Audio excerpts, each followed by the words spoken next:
Welcome. This is the final module of line integrals. In this, we shall first study differentiation under the sign of integration.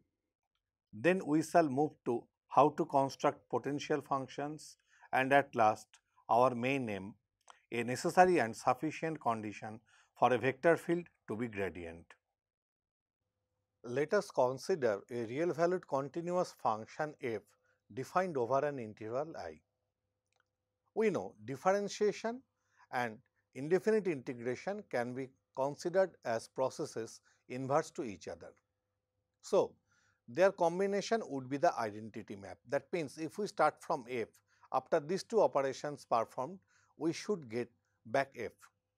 If we first differentiate f, assuming its differentiability, and then integrate the derivative, we have f. Here we have ignored the arbitrary constant of indefinite integration. The result will be the same if we first integrate f and then differentiate the resultant. This shows that at some cases differentiation and indefinite integration can commute. But the situation goes different if we try to replace indefinite integration by definite integration. Integrating a function in this format yields a real number, not a function. So, its derivative is 0. On the other hand, differentiating a function yields another. So, its definite integral is a number which is not necessarily 0. To get rid of this and to find out a similar result in definite integral setting, Leibniz replaced such a function by a function of two variables. Differentiation and integration was carried out on one variable only. Since the number of variables is more than 1, ordinary differentiation was replaced by partial differentiation. We mentioned the result, Leibniz integral rule for differentiation. Let f defined over the Cartesian product of two bounded closed intervals ab and cd, real valued, be a function such that both f and del f del x are continuous over its domain. Then for every x from the open interval ab, we have d dx of integral c to d f x y dy equals integral c to d del f del x x y dy. That is, integration and differentiation can commute. We give the proof. Let us define a function g from bounded closed interval ab to r by gx equal to integral c to d f x y dy. Then for every suitable non-zero real h, we find g of x plus h minus gx by h equals integral c to d f of x plus h y minus f x y by h dy. So, to prove the result, we have to prove that g dash x equals integral c to d del f del x x y dy.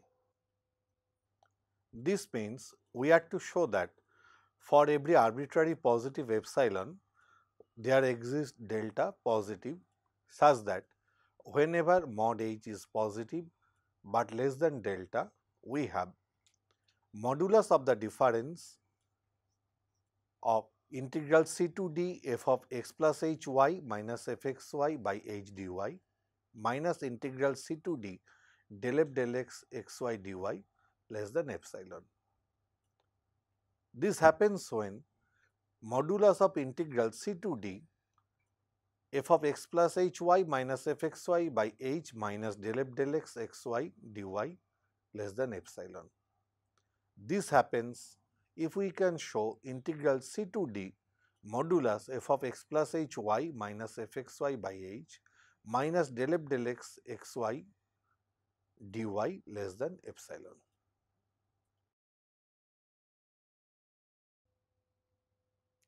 By proposition, del f del x exists in AB cross CD.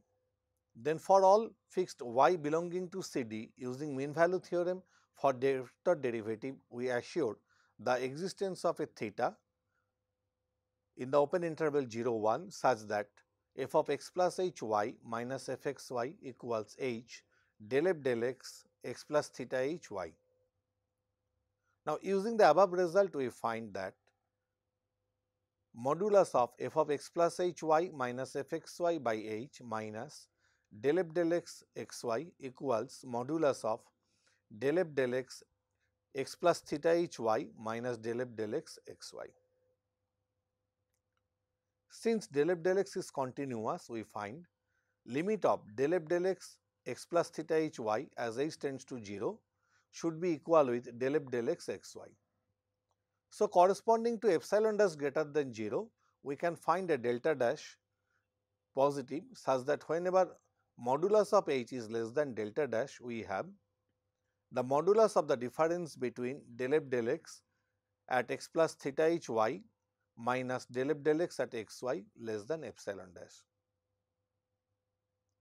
Therefore, 0 less than mod h less than delta dash implies integral c to d modulus of del f del x x plus theta h y minus del f del x x y dy less than epsilon dash d minus c, which is an arbitrary real number. Hence, we have the result. The above result can be generalized for arbitrary dimension, which we call differentiation under the sign of integration. First, we give the statement. Let capital A be a bounded closed set in Rn with non-empty interior and J equals a Cartesian product with a bounded closed interval CD where C less than D. For the sake of convenience, we shall denote the points of J by ordered pair xy, where x denotes the ordered n-tuple x1, x2 up to xn, which comes from A, and y comes from CD. Let f from J to R be such that for some I from 1 to n, del f del xi is continuous on the set J. We now define a scalar field f on the set A by fx equal to integral c to d fxy dy. Then at each point of the set interior A, del f del xi exists. Moreover, its value is given by del f del xi at x equals integral c to d del f del xi xy dy. So, writing in terms of small f, we find del del xi of integral c to d fxy dy equals integral c to d del f del xi xy dy. Proof. The strategy for the proof is similar to the previous one, that is, first step, we find a difference quotient for incrementive capital F so that we can find capital F dash xi vector derivative equals del f del xi x. Second step, we apply mean value theorem for vector derivative on the numerator of the difference quotient. Third step, we use the continuity of del f del xi to prove that our required limit can be passed under the integral signs.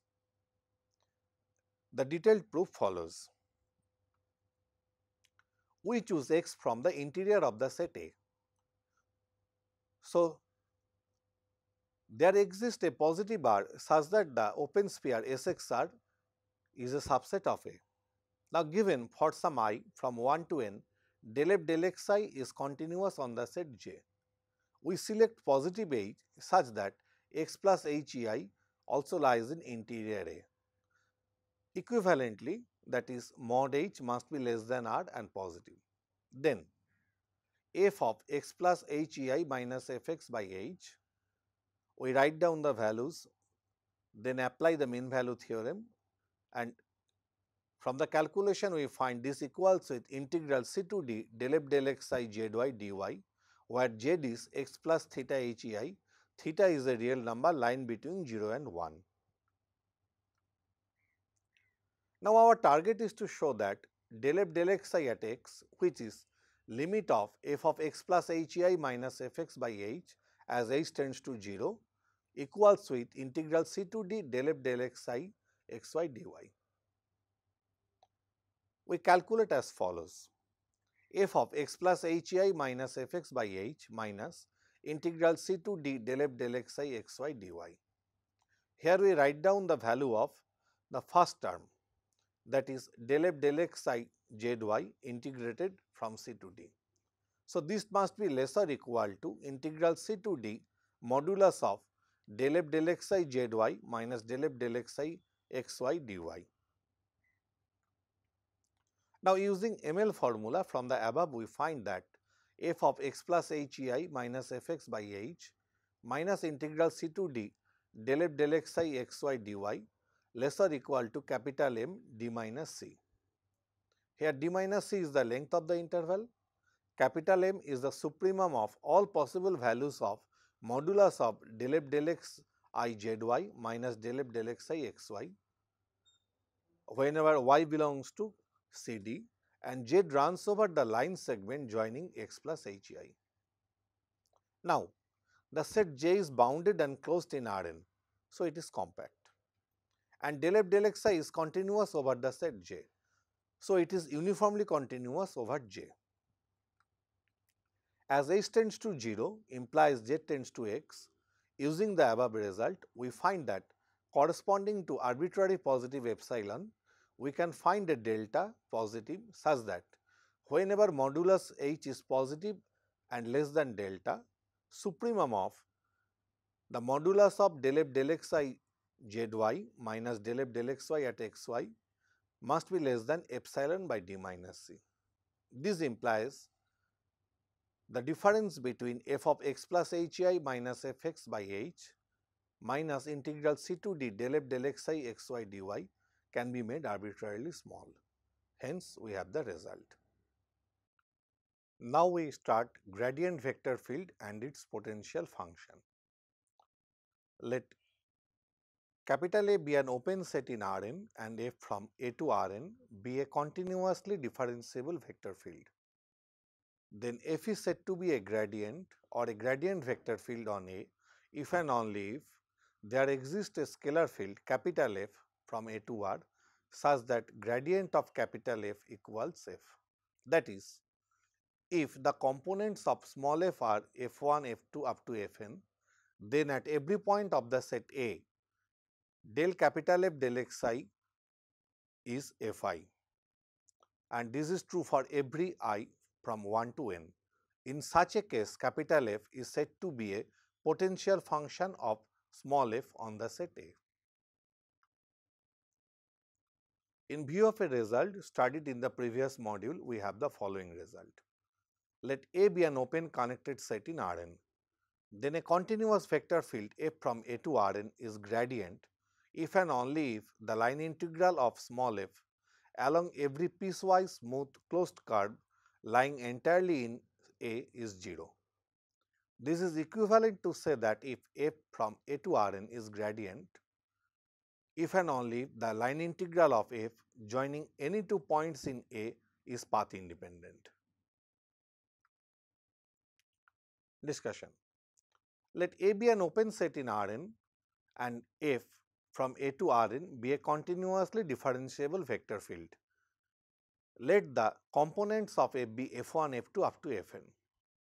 Then all the partial derivatives del I phi del fxj, where I runs over from 1 to n, j also over the same, are continuous on A. Now, let f be gradient of some potential function capital F on the set A. Then for every k from 1 to n, del capital F del xk equals small fk. Now, for every ij from 1 to n, del fi del xj equals with del xj of del capital F del xi, that is del 2f del xj del xi. Similarly, del fj del xi equals with del 2 capital F del xj del xi. Here the equality of del 2f del xj del xi and del 2f del xi del xj follows from the continuity of del fi del xj and del fj del xi. Thus, for every ij from 1 to n, del fi del xj equals del fj del xi. In the above discussion, we found a necessary condition for a vector field to be gradient. The next example will show that the condition is not sufficient. Example: Let capital A denote the R2 punctured at origin. Clearly, A is an open connected set in R2. We define a vector field small f from A to R2 by fxy equal to ordered pair y by x square plus y square minus x by x square plus y square. Then for any xy in A, del f1 del y at xy, after calculation we find this equals with x square minus y square by x square plus y square whole square.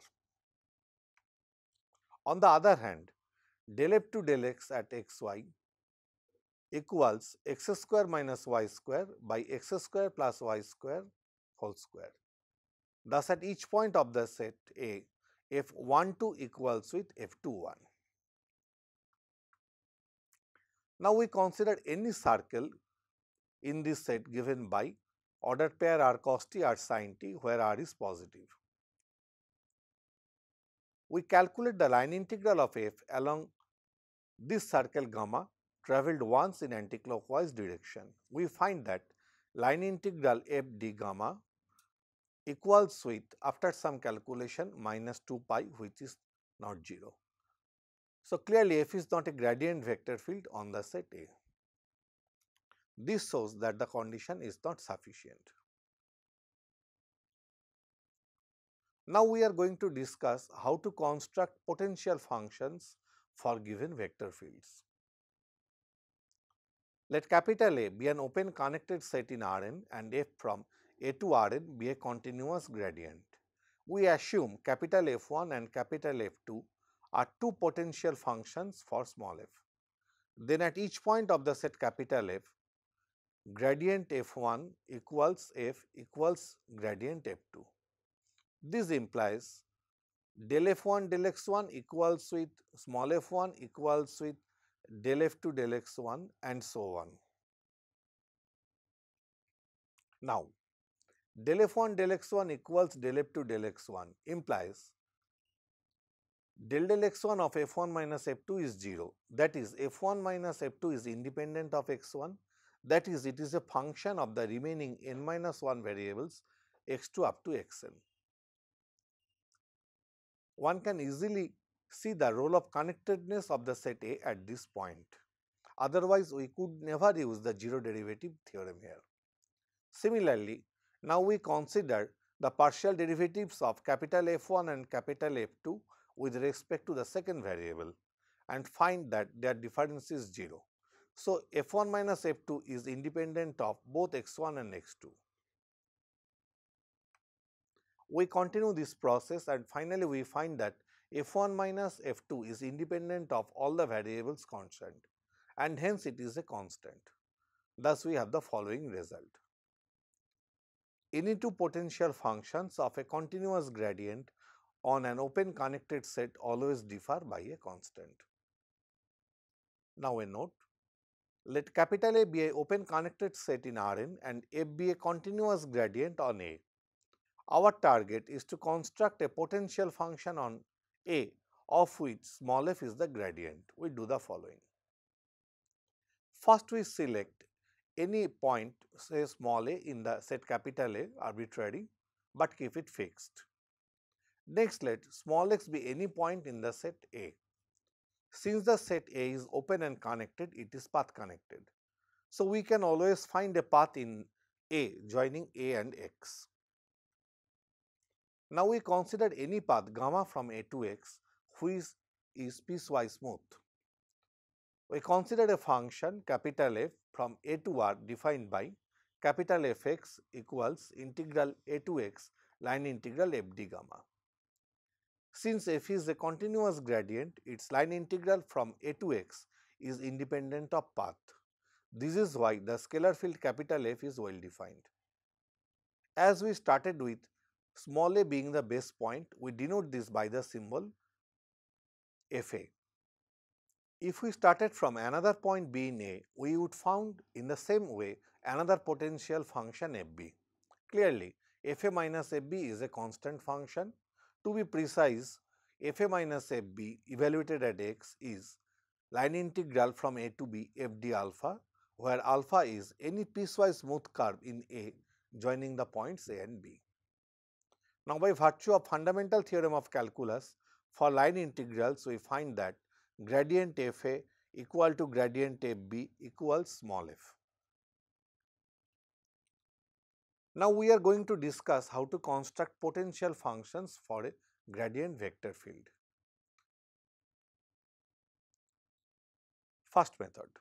Our trick to construct a potential function is to proceed along line segments surely lying inside the given set parallel to the coordinate axis. The calculations become easier as the integrals reduce to Riemann integrals. As the line integral is path independent, the order of the directions we considered, that is parallel to which axis will come first, which will come next, etc., does not affect the process. To make the concept clear, we consider the easiest possible case, that is the two-dimensional case. Let small f from A to R2 be a continuous gradient field where capital A is an open connected set in R2. Let F1 and F2 be the components of F. We are to construct a potential capital F for F. So, we select any point A equal to A1, A2 from A. Let x equal to x1, x2 belonging to A be arbitrary. So, if we want to go from A to x, there are two ways. First one, we follow parallel to y axis, then parallel to x axis. Another one is the reverse one. So, we assume that the horizontal line segments joining A1, A2 to x1, A2 and A1, x2 to x1, x2 and the vertical line segments joining A1, A2 to A1, x2 and x1, A2 to x1, x2 lie entirely within A. Now, we define some curves here. Gamma 1 t is the collection of all points t A2 where t comes from A1 x1 bounded closed interval or x1 A1 depending on which one is greater. Similarly, we define gamma 2 equals collection of the points t x2 where t comes from A1 x1 or x1 A1, gamma 3 t equal to ordered pair A1 t where t comes from A2 x2 or x2 A2, gamma 4 t equal to collection of ordered pairs x1 t where t comes from A2 x2 or x2 A2. And also we define alpha to be the join of gamma 1 and gamma 4 and beta the join of gamma 2 and gamma 3. Then capital Fxy equal to line integral a to x f d alpha. Now, alpha is join of gamma 1 and gamma 4. So, we apply the additivity here. First, we perform the line integral over gamma 1, then on gamma 4. So, this equals line integral from a1 a2 to x1 a2 f d gamma 1 added with line integral x1 a2 to x1 x2 f d gamma 4. Now, f is f1 f2 and we know what are gamma 1 and gamma 4, we put them here. So, finally, we get integral a1 to x1 f1 t plus integral a2 to x2 f2 x1 t dt. Similarly, if we proceed along beta, we would get fxy equals integral a2 to x2 f2 a1 t dt plus integral a1 to x1 f1 t x2 dt. We explain this process with the help of an example. Let us consider the identity vector field f from R2 to R2. Let f1 and f2 be the components of f. So, f1 xy is x and f2 xy is y for every xy in R2. Now, one can easily check that f is gradient. How we are checking this will be stated later. Let capital F be the potential function of f, that is gradient f equal to small f. We take origin as the base point and proceed as discussed above. Then for every xy in R2, capital Fxy equals integral 0 to x f1 t0 dt plus integral 0 to y f2 xt dt. And we find calculating this is half x square plus y square. In a similar fashion, using the alternative way, we find fxy equal to integral 0 to y f2 0 to dt plus integral 0 to x f1 ty dt, which gives the same result. It is trivial to check that gradient of capital F is small f. Now the second method. This method is more applicable and easier to deal with than the previous one. We employ the process of indefinite integration to find out a potential function for the given gradient. Let f be a continuous gradient vector field from R3 to R3 and capital F be a potential function for small f. Then gradient f equals f. If small f1, small f2 and small f3 are the components of small f, then we find del capital F del x1 is f1, del capital F del x2 is f2, del capital F del x3 is f3.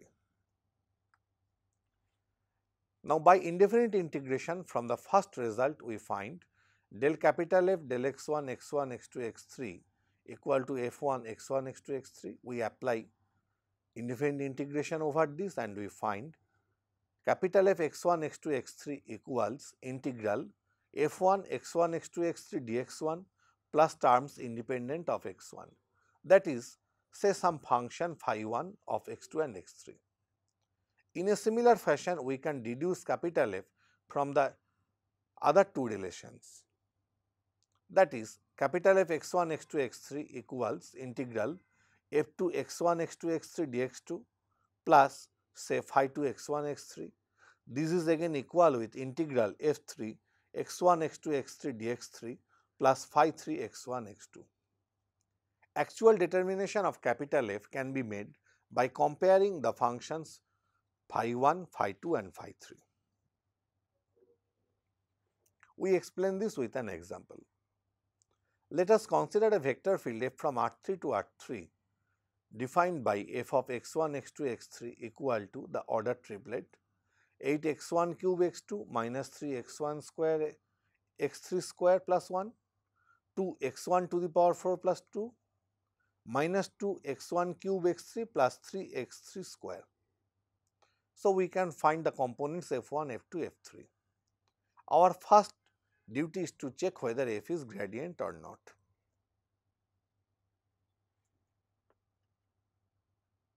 Now, if we integrate f1, f2, f3 with respect to x1, x2 and x3 respectively, then we find that capital F x1, x2, x3 equals 2 x1 to the power 4 x2 minus x1 cube x3 cube plus x1 plus phi 1 x2 x3. Similarly, we find two other for the same function which are shown here.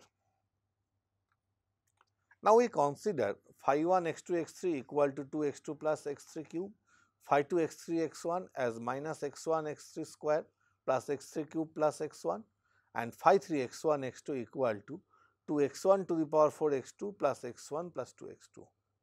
We find that our system is consistent and hence we set f of x1 x2 x3 equal to 2 x1 to the power 4 x2 minus x1 cube x3 square plus x1 plus 2 x2 plus x cube x3 cube plus c for some arbitrary constant c. One point to be noted here. This method can be used to find a potential f from Rn to R for a given continuous gradient vector field small f from Rn to Rn. We have to calculate n many indefinite integrals once for each of the component scalar fields f1, f2, fn for f. The final determination of capital F will be done after inspecting phi 1, phi 2 up to phi n. Now, the third method. This method is applicable only when the domain of the given vector field is a convex set A in Rn. Let small a be arbitrarily chosen from the set A. Then for each small x in A, the line segment gamma joining A and x lies within the set A. We consider the line integral of small f along gamma. Now, gamma is given by gamma t equal to Tx plus 1 minus Ta for every t in 0 to 1. Then gamma dash t equal to x minus a. Hence, capital F A x equals line integral f d gamma. So, this equals integral 0 to 1 inner product f of Tx plus 1 minus Ta with x minus a dt. Now, calculations will become easier if the set A contains the origin. Then we can consider the base point small a as the origin and fx equal to integral 0 to 1 inner product f Tx x dt. We shall use this method to deduce the next result. Using the result concerning differentiation under the sign of integration, we now prove a necessary and sufficient condition for a vector field to be gradient. Result: let A be an open convex set in Rn and F from A to Rn be a continuously differentiable vector field. Also let F1, F2 up to Fn be the components of F. Then F is gradient on the set A if and only if for every ij from 1 to n del fi del xj equals del fj del xi on the set A. Proof: since A is open and convex, it is path connected. Moreover, any two distinct points of A can be joined by a line segment entirely lying within A. We have already proved the necessary part of the proposition, hence it remains to prove the sufficient part only. First, let A be an arbitrary but fixed point in A. We select any point x from the set A other than the point A. Then the line segment joining A and x is given by gamma t equals A plus t into x minus A, that is 1 minus t times A plus tx for every t from 0 to 1. We define a scalar field f from A to R with the help of line integral of f along gamma as follows: fx equal to line integral 0 to 1 f gamma t gamma dash t dt. Let psi t equal to inner product of f gamma t gamma dash t, and we write x minus a for gamma dash t. We can find a closed n-dimensional rectangle B in A with non-empty interior such that in the set B Cartesian product with bounded closed interval 0 1 or the partial derivatives del psi del xi I from 1 to n are continuous. Now, using differentiation under the sign of integration, we have del f del xi at x equals integral 0 to 1 del psi del xi xt dt. Now, del del xi of f gamma t, we put here the expression for gamma t, then we write down the components of f and differentiate with respect to xi, and in this we have used the chain rule, so 1 t comes out. Now, we replace del f1 del xi by del fi del x1 and so on by the given condition. So, finally, it turns out to be t gradient fi at gamma t. Also, del del xi of x minus a is nothing but ei. Consequently, del psi del xi xt equals with inner product del del xi f 1 minus ta plus tx with x minus a added with inner product f of 1 minus ta plus tx del del xi x minus a. After simplification, we find that this is t times inner product gradient fi gamma t with x minus a plus fi gamma t. Now, we define a function g from 0 to 1 to r by gt equal to fi gamma t for every t in bounded closed interval 0 to 1. Now, by chain rule, the function g is differentiable, and moreover g dash t equals inner product gradient fi at gamma t with x minus a. This implies del psi del xi xt equals gt plus t g dash t. Now, we integrating with respect to t from 0 to 1, we find integral 0 to 1 del psi del xi xt dt equals integral of 0 to 1 gt plus t g dash t dt. After calculation, we find that this is nothing but g1, which equals with fi gamma 1, and that is nothing but fi x. Thus, for all x in A and for all t from 0 to 1, we find that 0 to 1 del psi del xi xt dt equals Fix. This implies del capital F del xi equals Fi, and as a result gradient of capital F equals with small f. This completes the proof. One observation we mention here. Let us consider a Riemann integral, integral a to b fx dx. We know that if f is the constant function with value 1, then the value of this integral is b minus a, that is the length of the domain. So, one question arises here.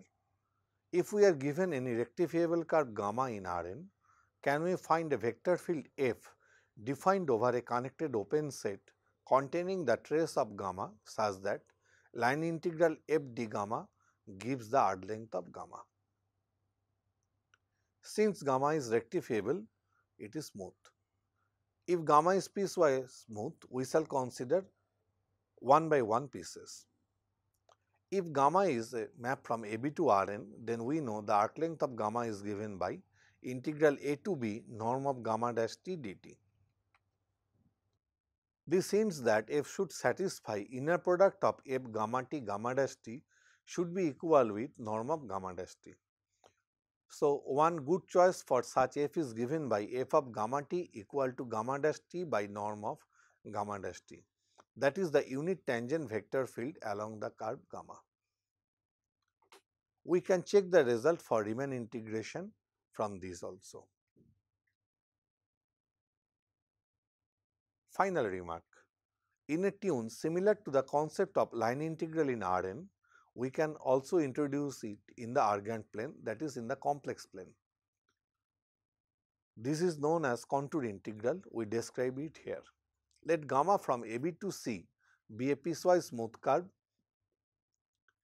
A be an open connected set in C containing the trace of gamma, and f from A to C be a bounded function. Now, for all t belonging to bounded closed interval AB, let gamma t equal to x t y t and f of gamma t equal to u x y v x y. Then integral over gamma f z d z equals integral a to b f gamma t gamma dash t dt.